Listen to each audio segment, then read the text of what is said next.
Pas comme ici à Kinshasa. Voilà, bah toi, il y a Saint-Saëns, Namoyi. Saint-Saëns, il y a Mara, la Boutou. Ok.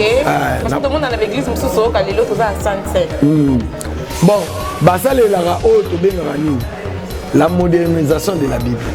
Tu condamnes Bango, et parce que si tu condamnes Bango, tu as la loi.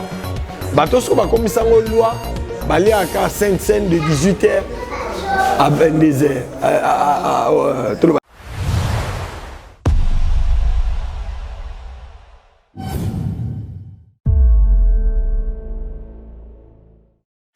Oh, Jésus n'avait pas que 12 apôtres. Il avait beaucoup de disciples. Oui. Et parmi les disciples, il y avait des femmes. Mais quand on lit la Bible, on trouve que Jésus était à table avec les 12 apôtres. C'était les hommes qui étaient préparés va participer à la Sainte-Sainte.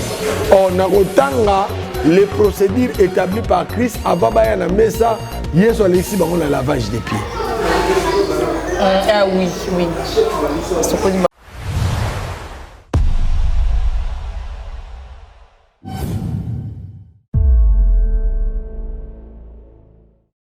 Au moment où Israël, tant que la immolation à agneau.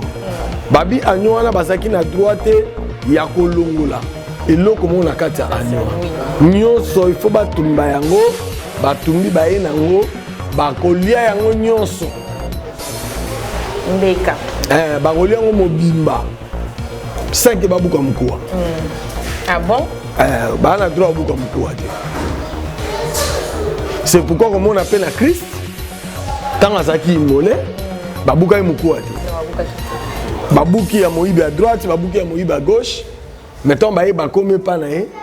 Bato babundisa kanzambete batelemela kanzambete Yesu Masia yende mukuti ya mokangoso babundisa kanzambete batelemela kapete Yesu. Shalom peuple de Dieu, bienvenue dans notre émission La vie en Christ. Partout où vous êtes en train de nous suivre sur notre chaîne YouTube Éternité. Hein? Abonnez-vous massivement, partagez, likez, pourquoi pas aussi. Et nous allons vraiment passer des moments très importants, très forts. La présence de Dieu. Je ne suis pas seule, je suis avec le pasteur, le docteur, pasteur Samuel. Bonjour à vous, papa. Bonjour ma sœur Naomi. Comment vous allez? Par la grâce, ça va bien, Dieu fait grâce. Très contente de vous recevoir encore une fois de plus pour cette année. Alors, nous allons partager un sujet vraiment très pertinent concernant la Sainte Seine. C'est quoi d'abord la Sainte Seine?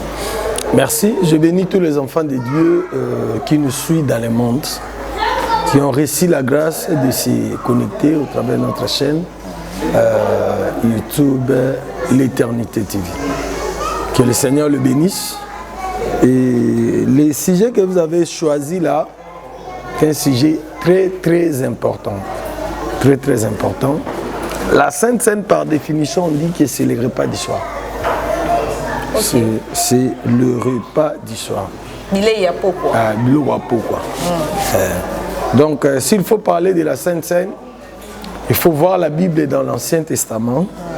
Et dans l'Ancien Testament, la Sainte Seine a été préparée pour la libération des enfants d'Israël.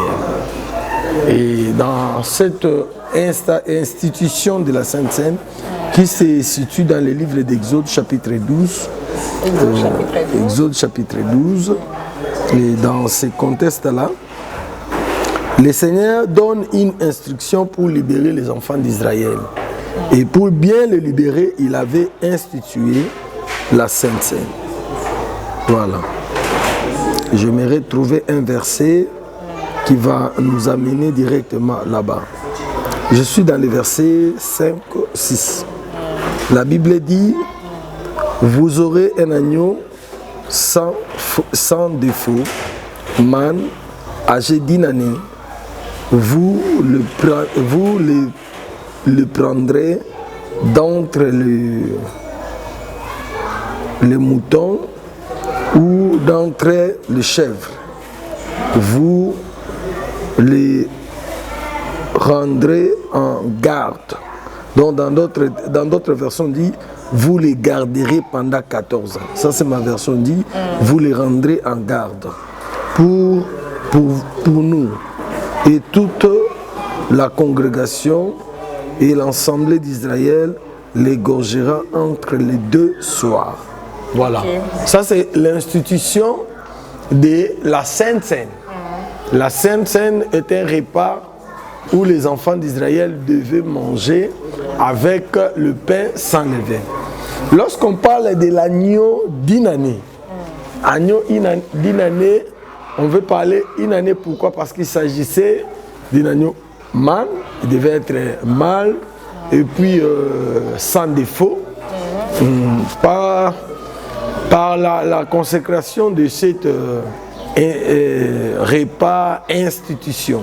Parce que la Sainte Seine fait partie des institutions établies par Christ pour la bonne marche de la foi chrétienne.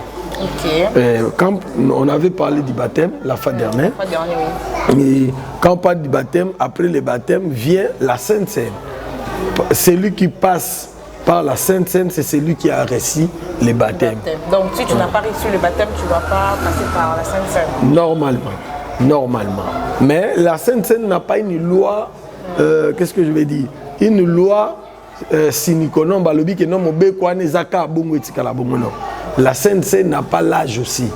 Ndenge to mo teke non Sainte Seine fumbu mutwali yango faza mukolo. Ce qui totangi elobeli ya apôtre Paul na mukanda ba Corinthiens, s'il a parlé de ça, koloba que non batu ebele bazwa ba défaut. Il y a kolia Sainte Seine na ba norme té, c'est parce que batu ebele balia yango auto ko sa lisumu na ye a se préparer té ali yango ka ningwana to ali yango le la tout repas normal. Mais la Sainte Seine n'est pas un repas normal. La Sainte Seine se prépare.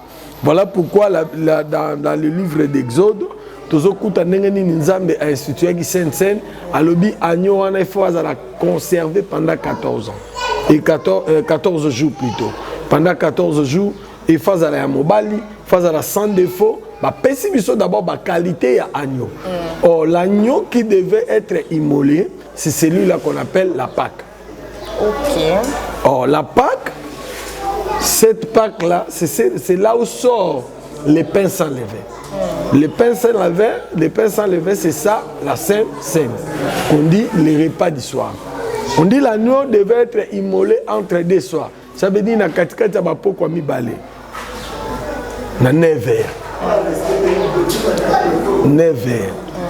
Et on a crucifié na 9h. Et on va remonter que Sainte Seine, ils allaient repas oyo, il y a makana bapaka noté.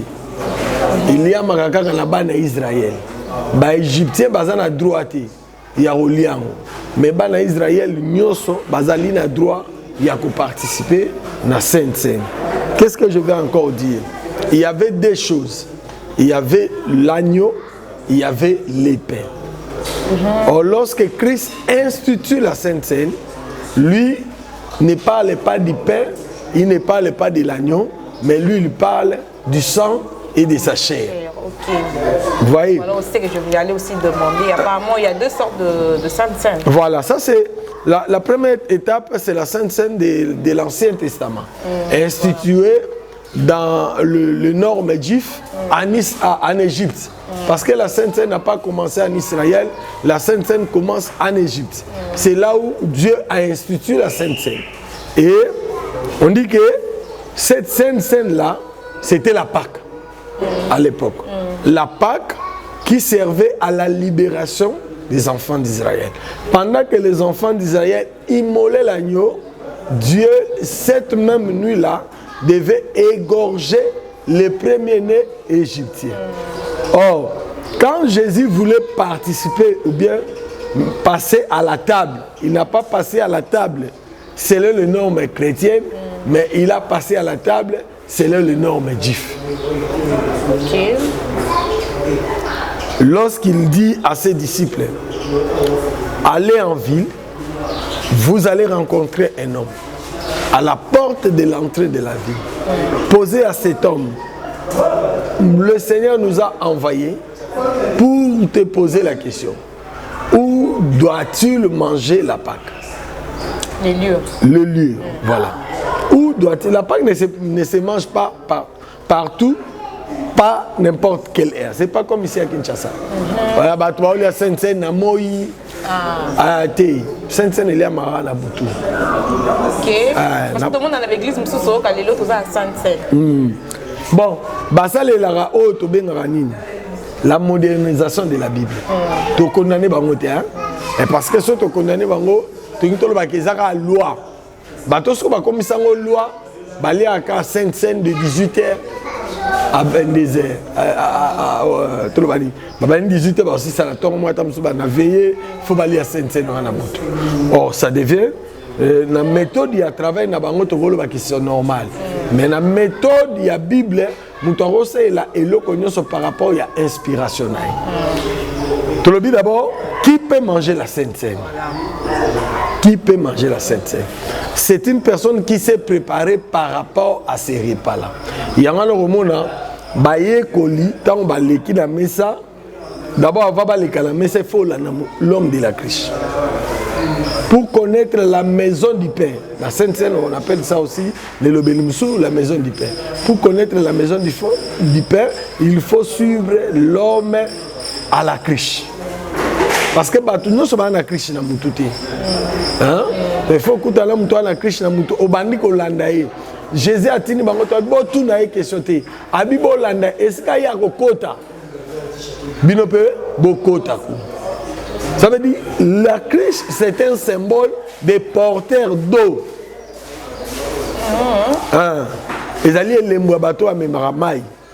Ceux qui moutoisent la mbé qui étaient, tu as la maïté. Et ceux qui moutoisent la mbé qui étaient, moi, servi Eliazar, Maya Romela, Azati.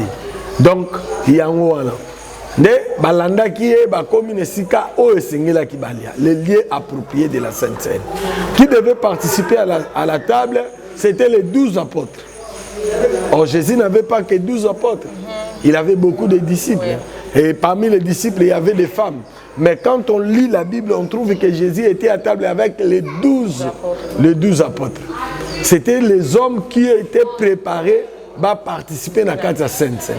Or, les procédures établies par Christ avant de mettre ça, il y a sur l'exi, on a lavage des pieds. Ah oui, oui. Sokoli bango makolo. Et ça préparation. Tant Pierre Alinga résistait à l'obi, muto a sokoli makolo, muto a sokoli nzoto bakokani. Muto a sokoli makolo, non a sokoli nzoto bakokani. Et Christ voulait dire sur la purification intérieure de l'âme. Qui doit participer à la Sainte Seine? C'est la personne qui purifie son âme, son esprit, pour être prêt et disponible de passer à la table du Seigneur. La Sainte Seine, comme la table du Seigneur, c'est le repas que le Seigneur a préparé pour rester en communion avec l'homme. La Sainte Seine permet à tous les chrétiens de renouveler leur confiance avec Dieu. La Sainte Seine permet à tous les chrétiens de se souvenir de la mort et de la résurrection de Christ. La Sainte Seine permet à tous les chrétiens de garder leur communion avec Dieu.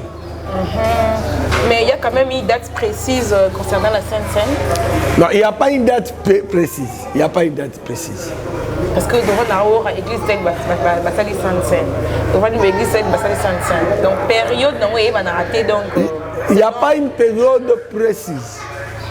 Mais il y a des événements comme la période de la Pâque. Si on arrive dans la période de la Pâque, célèbre la Sainte Seine. Il y a des églises, c'est pas mauvais. Et il y a des églises où, pour célébrer la Sainte Seine, ils doivent d'abord recruter les nouveaux convertis, le baptiser. Après ce baptême, pour le faire communier avec Dieu, il prépare la Sainte Seine. Donc c'est là de pas d'un pasteur à un autre, ou d'une inspiration à une autre inspiration. Ça veut dire les pasteurs, quand ils reçoivent la conviction de communier l'église avec Dieu, c'est ça le repas, l'importance de ces repas-là. Ça remet la communication d'un chrétien avec Dieu. Prenons par exemple, il y avait une sœur qui s'est découragée dans la foi, qui n'avait plus la conviction de rester ferme avec le Seigneur. Mais au travers de la Sainte Seine, il peut il peut commencer à se préparer, recevoir les enseignements. Oui, on doit préparer aussi l'église. Les gens ne préparent pas l'église. Oui, on doit préparer l'église. Ça veut dire un enfant de Dieu doit savoir que si il y a la Sainte Seine, l'église se prépare. Par des prières, par le jeûne, la consécration de pensée. Ça permet aussi à l'église de communier avec Dieu. Vous voyez, je suis en train de répéter ça parce que la communion de Dieu avec plusieurs enfants de Dieu aujourd'hui est brisée. Et brisée pourquoi? Parce que les enfants de Dieu ne comprennent pas l'importance de cette communion fraternelle. Communion fraternelle. La communion fraternelle. Ça veut dire, quand vous communiez avec Dieu, ça vous remet en relation et ça vous remet à la communication permanente avec Dieu. Très important ça. La Sainte Seine, qui est un repas, que Jésus a dit, je vous donne ceci. Pour que par lequel vous saviez que moi, je suis l'unique médiateur entre l'homme et Dieu. C'est mon corps que je vous ai donné qui vous servira du salut qui est donné pour tout le monde entier. Et lorsque vous allez manger, vous allez vous rappeler de ce corps qui a été donné pour le salut des hommes. En mémoire. En mémoire, voilà. Faites ici en mémoire de moi. Je ne vais pas faire la tautologie sur ça. C'est pourquoi j'ai dit, vous vous rappellerez. Vous allez vous souvenir. On se souvient de sa mort et de sa résurrection. Et lorsqu'un chrétien se souvient du travail fait au travers de la croix. Okay. Et ce qui nous amène à se rappeler de ça, c'est la Sainte Seine. Il y a aussi des églises qui disent que non, il n'y a pas la Sainte Seine, il n'y a pas la Sainte Seine, ce n'est même pas important de prendre ça. Pourquoi? Parce que nous avons déjà la parole. Or, en réalité, Christ qui était la parole. Bon, tout est dans le bout. Au moment où Israël, tant que la immolation à agneau. Babi agneau ana basaki na droite ya kolongola. Et là comme on a kati agneau. Nyonso il faut batumba yango, batumbi baye nango, bakolia yango nyonso. Mbeka. Bakolia yango mobimba. 5 babuka mukuwa. Ah bon? Bana droit buka mukuwa te. C'est pourquoi comme on appelle la Christ, tant azaki immolé, babuka mukuwa te. Babuki ya moyibi à droite, babuki ya moyibi à gauche. Mettons baye bakome pa na ye, batoboli kaka mupanzi. Donc l'agneau doit être immolé sans qu'on brise les côtes. Elingolobani. Elingoloba ke likomi maloba na Nzambe. Bakoki ko changer en forme te. Parce que mukuwa soke bukani, ata bozongisa ngo et perdre forme. Forme robeba. Et l'ingoloba ke corps ya Christ fait kala intact. Ya wande to benga iota de l'écriture. Bana Israël ba imola agneau ba lia ndunda ya bolulu. Ezali biloko mo ezali ma mystique. Folie yango ya kotelema, sentir mopanga siko na banda mituna nyama ngo okata ngondeni. Wana sentir na yo ozaya kotelema. Symbole du départ. C'est-à-dire, moi, l'Anzambe, quand je participe à la Sainte Seine, c'est les repas qui donnent, qui sonnent la cloche du départ. Départ vers une nouvelle vie.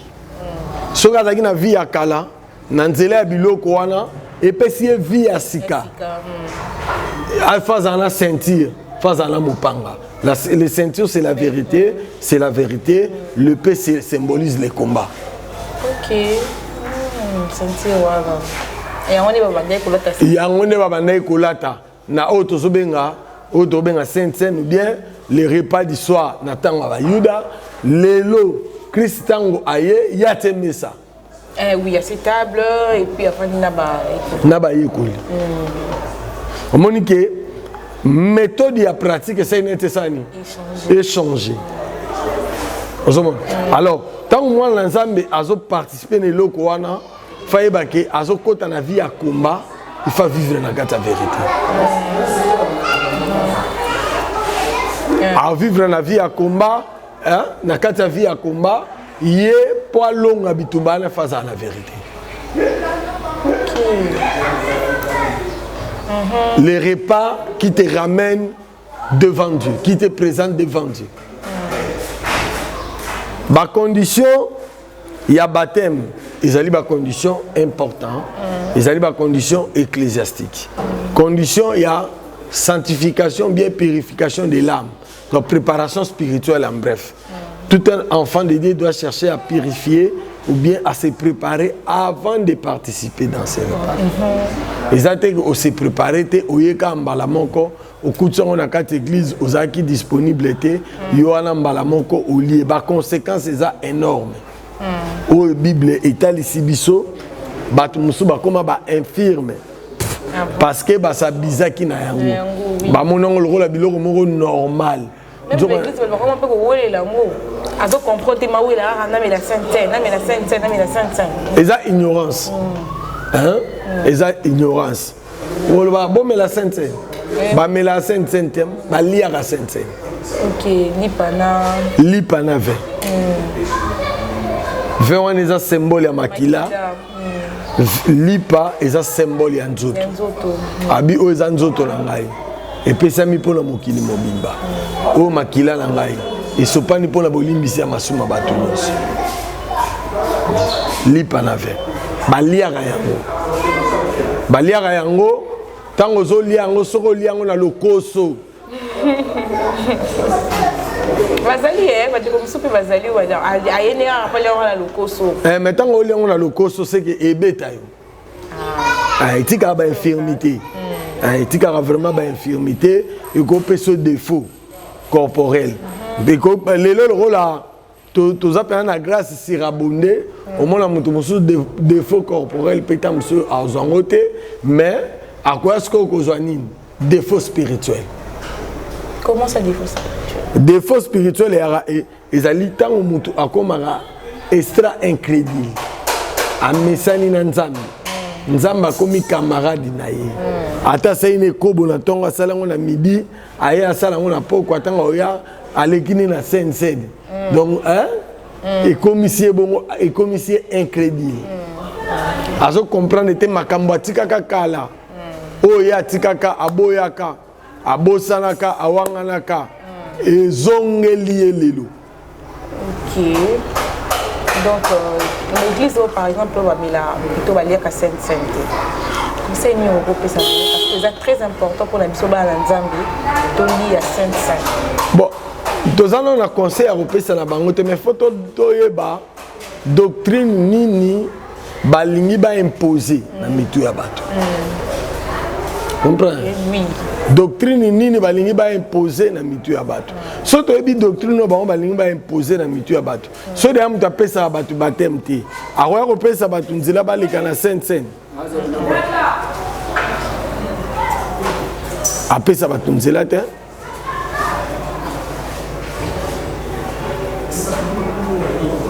Parce que alingi a imposer doctrine mogobo.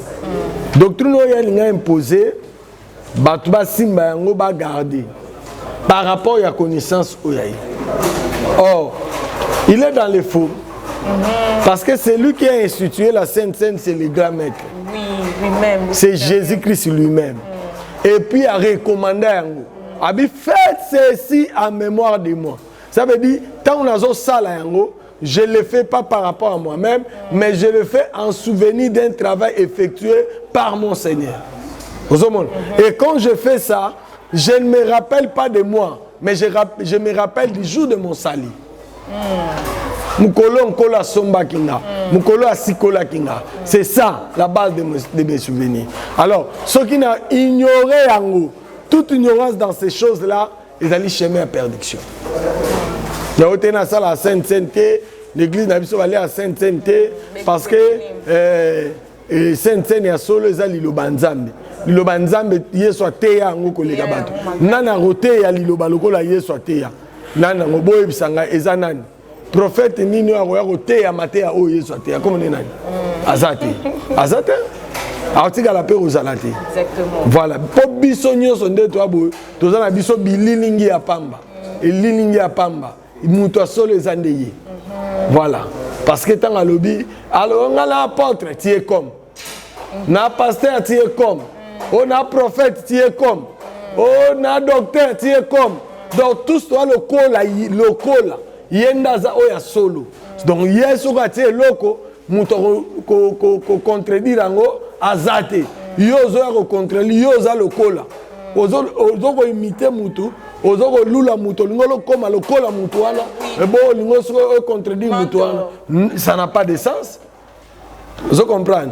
Donc cela veut dire Sainte-Seine ezali repas oyo église nyonso oyo ba yebi yesu lokola mokonzi pe mobiki ici il faut ba pratiquer yango. Est-ce que oyebi ke na lobi yango mingi dans le sens oyo betaka ce que muta saïla yango na sens mabe ils appellent que conséquences tango ezalaka nini mutu oyo asali la Sainte-Seine na ba condition ya beti peut trouver la guérison.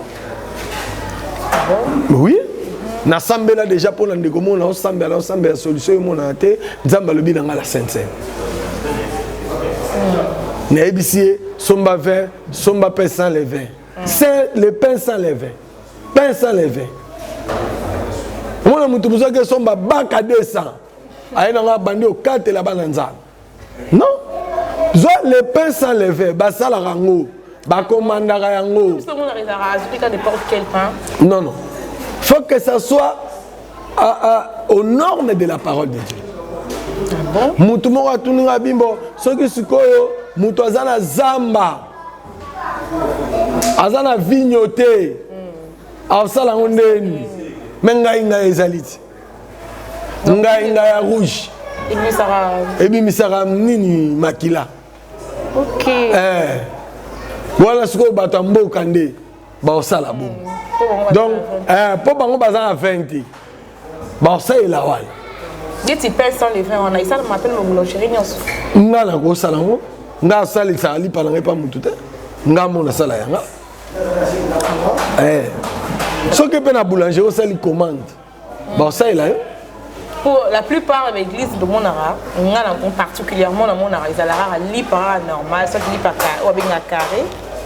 Il faut vérifier. Tant si au moins un lit pesa carré. Pour que ça s'appelle lit par carré. Mais un lit pèse sans lever. OK. Donc différence est à la makasi. Différence est à la makasi. Parce que l'écriture le lobby, un peu de levi fait lever la pâte. Foulou bouquet et tombe la foufou. Comprends? Ça veut dire mabe ya mouké et kobi misamakiri. Nzambe ya bo ezala mutute oya boya mélange lokola nzambe. Nzambe alinga sangisa te. Limbisa nga moni bino basi basala sangisa. Mais nzambe soka zuyo mwasi na ye alingi to zolimbanga. Ezana mobali moko azala zuwa lokola nzambe te. Aza tellement jaloux na ninga osakana te. Siko yo zuye obando sale sangisa. Ponga ina yo nde tozbandi anga na yo liboso nzambe. To na biso ka ndenge moko to bana basi. Kokaza te ke liboso nzambe yo ka ndo amwasi te. Ngape na amona mwasi liboso nzambe. Siko so na bandi ko zola nzambe bambanda. Na komi PD par exemple. C'est que na komi na komo zola nzambe ba. O mate ka terrible. Nzambe obana ba bime mona zola bambanda ndeni. L'épouse du Christ. L'épouse voilà, l'épouse du Christ. Hein? C'est l'épouse qui prépare les repas pour l'époux. Et le comprendra et moi on ne comprendra on l'épouse on a les moi si cac. Non. Ça dit bon, tous attends au sol. Ton côté lango, to lobela. L'époux et l'épouse. To lobela. Parce que bah au moins le rôle bana, bah confusion est délai. Na créé polémique. Bah pasteur baling. Il n'a créé polémique. C'est la parole. Bah pasteur balingi, bah comme un système à deux femmes. Ah, polygame. Oui, place maison. Nzambe aza mobali ya Israël. Aza pe mobali ya Église.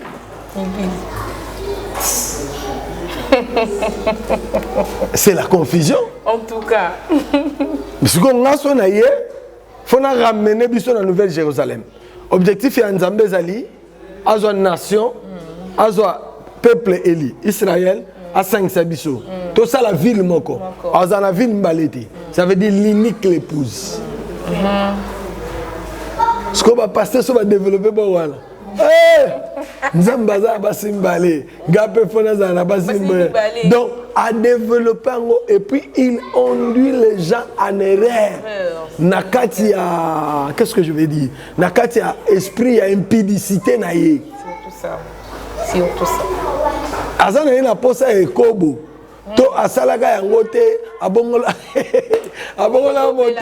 abongola motema na période de groupe de prière sikoyo surtout ala vraiment sikoyo tango bonzambe sili po bonzambe sili na Congo tala bande ko bonzambe sili na Congo za sura bonzambe te tango bonzambe sili bonzambe esuka na 1985 ti 1995. Comment ça? Au but de l'obéla, tout continue à Saint-Saint. Prochainement, on va vraiment parler de ça. On va parler de ça. Pourquoi? Parce que tant que bon Zambé Zalaka, les gens avaient peur. Au monde moutoyer na Saint-Saint. À l'Ikate. À Talikani, à Tamboula, à Zunga. Et puis, on a un peu dans l'église. On a peu de béni, mais tu vas mettre la colis à Saint-Saint. Ah, à l'Ikate. Ça veut dire que sa conscience, il se reproche de quelque chose. Est-ce que vous avez un peu de limbicité ou c'est... Le pardon se demande partout. Même devant la mort, tu peux demander le pardon. Dieu te pardonne. Mais il y a des péchés que tu dois passer par la confession. Devant un pasteur? Devant un homme de Dieu. Ça veut dire, la conséquence au Saint-Saint et Mimilarabatou, Bika, Malamoko. Azaki na problème mo kangama ki na vie na ye alekika na Saint-Saint na sima Saint-Saint réponse mbala moko azui résultat là wala za le côté positif ya Saint-Saint donc ezana makambu ebele o esalema esalaka na vie ya batu oyo bana na Nzambe ebele ba vivaka na kati ya ignorance na yango babanga yango ka po ba koma ba paralysie babanga yango parce que frappé bango mais baboya raté koyeba que ça peut aussi leur apporter du bonheur na kati. Exactement. Tant aux ali ko renouveler confiance dans Nzambe aux ali ko se réconcilier dans Nzambe sous-entend attends-toi à dire dans ton âme que cette confiance que tu as renouvelée Dieu te donnera une nouvelle robe. Fais-toi trouver comme le fils prodigue. Tant à zonge patata, tata face à les fêtes.